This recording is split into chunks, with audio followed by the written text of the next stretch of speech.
Okay, so the side kick that I've seen that works well has a very close to middle range, and you can even hit at long range, but generally speaking, you have to slide. All right. That being the case, setting up the side kick really requires a lot of understanding of range and distance and angles. But let's get to the very basis of the side kick. So I'm going to, for all intents and purposes, if you want to train, find something to hold on to. It could be your counter. I'm going to use this bob here, and I'm going to be looking at this bob here as my target. Now you notice I'm in jab distance. I'm pretty sticking close. If I throw my leg in the way that I see a lot of people throw their side kick, the leg kind of comes up this way and kicks kind of here. It's a short and ineffective kick because there's no hip action in it. It's really from the leg down. Now it can be fast, right? So I can pop this guy kind of fast this way. But now the difference is watch this foot, okay? When the kick comes up, this foot turns this way, and now I can move my hips towards the target.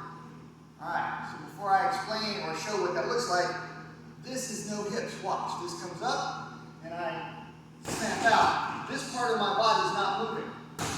Okay? Right?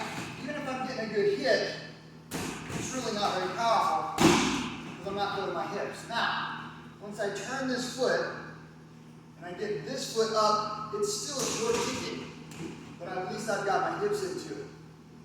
Best case scenario, the foot's going to come up, I'm going to turn over this way. Now look where my hip is relative to my foot.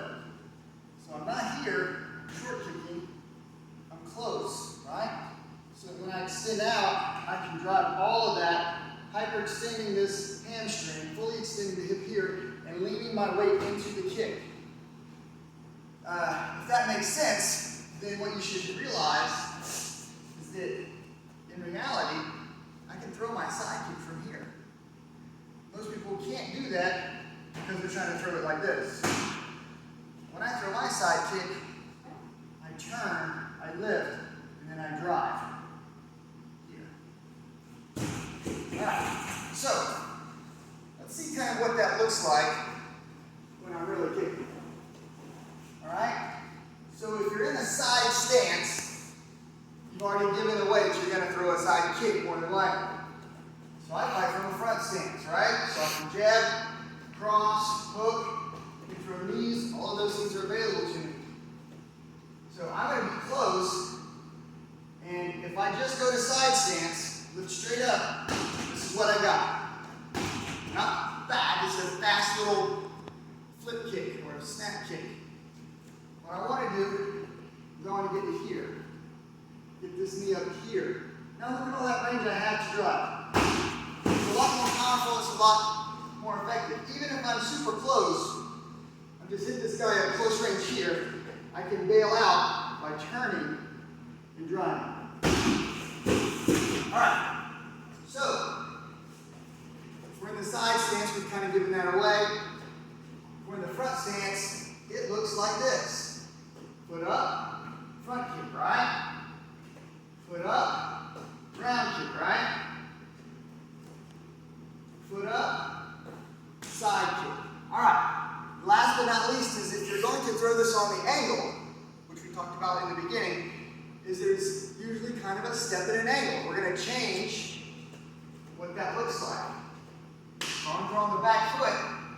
This is a difficult kick. I got to lift it all the way up. Get this all the way over here. Very difficult. Watch what happens when I take the angle. Now, essentially, I'm in a side stance. I can make this kick happen. So I'm here, I hit, boom, angle, and I side kick. And that is the way that you want to throw the kick properly. If you don't get that hip, the foot needs to be chambered close, and you got to get this heel, the base heel.